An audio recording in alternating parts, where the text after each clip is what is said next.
Вкусного всем! Крылышки баффало – это классика американской кухни. Пожалуй, одно из самых известных у нас блюд в США. Это не просто вкусно, это восторг, и я не преувеличиваю. Тут важно приготовить именно с двумя соусами.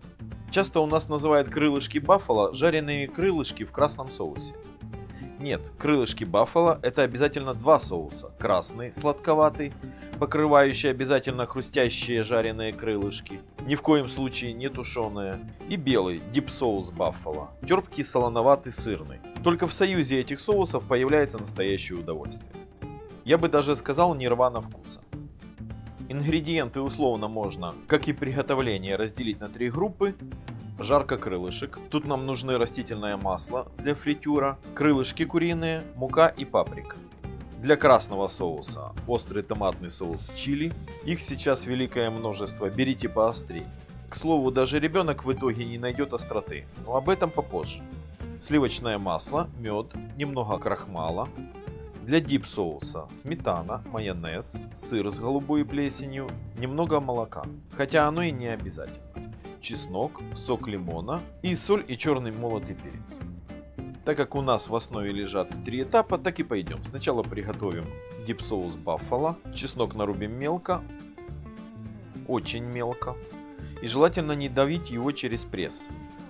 Слишком много сока в этом случае потеряется зря, а чеснока у нас немного, не будем разбазаривать. В стакан для взмешивания взбивания блендером добавим сметану, майонез. Он у нас домашний, мы уже лет 10 не покупаем майонез, делаем сами. Он восхитительный, вкусный, рецепт есть на нашем канале. Раскрошим сыр с голубой плесенью.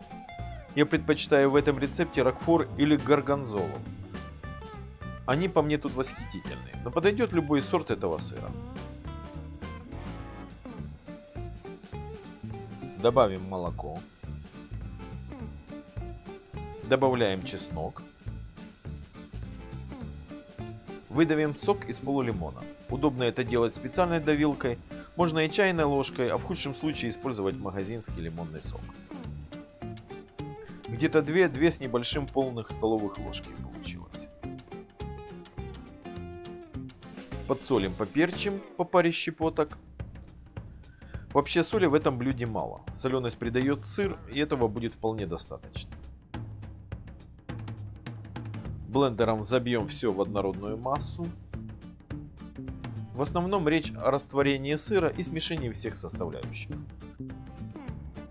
Получился вот такой соус. Отправим его ждать своего часа в холодильник. Подготовим крылышки. Нам нужны 2 сегмента. Кончик крыла мы использовать не будем. Их необходимо разделить. Нарезаем все крылья на части, отбрасывая при этом не мясистые кончики. Затем процесс панировки, где нам понадобится пакет. Конечно, можно смешать все в миске, но так и быстрее, и удобнее, и качественнее покрытие панировкой. Я использую пакет с zip-застежкой. Можно и обычный чистый пакет, но придется несколько раз закручивать его. В пакет добавляем муку и паприку. Соль, как я уже говорил, тут не участвует. Паприка затем придаст крылышкам не только цвет, но и аромат. Перемешали и партиями добавляем крылышки.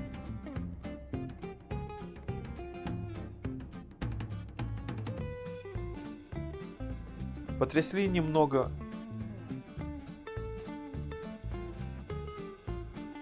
И результат. Они ровно покрыты без пропусков панировкой. Я так всегда панирую, неважно что и неважно какая панировочная смесь, когда необходимо быстро и много. Панированные крылышки будем жарить во фритюре при температуре приблизительно 180-200 градусов. Если нет термометра, то это когда, опустив спичку в масло, она тут же начала пузыриться большими пузырями. Но масло при этом еще не начало гореть и не дает дым и запах. Опускаем партиями. На 700 мл, как у меня, это штук 6-7 сегментов крылышек. Огонь после достижения температуры делаем ниже среднего, не надо перегревать масло. Жарим минут 12-15, пока корочка не станет хрустящей. Вы почувствуете это, постучав по ней ложкой или шумовкой. Если температура правильная, они будут как сейчас. Хрустящие, но не коричневые, слегка начав менять цвет на ярко-оранжевый. Вынули и засыпаем следующую партию. А пока мы таким образом обжаривали все крылышки, приготовим красный соус. В кастрюльку выложим томатный острый соус. Не весь, треть или чуть меньше оставьте. Сливочное масло и мед. И будем это прогревать, перемешивать до кипения. К слову, острый соус можно использовать и не томатный, а чистый перцовый, типа шрирачи. Но тогда и цвет будет оранжевым, а не красным. Не так красиво, но как по мне будет немного не тот вкус. И остро не будет. Дело в том, что сливочное масло содержит молочную кислоту, которая полностью и абсолютно нейтрализует остроту.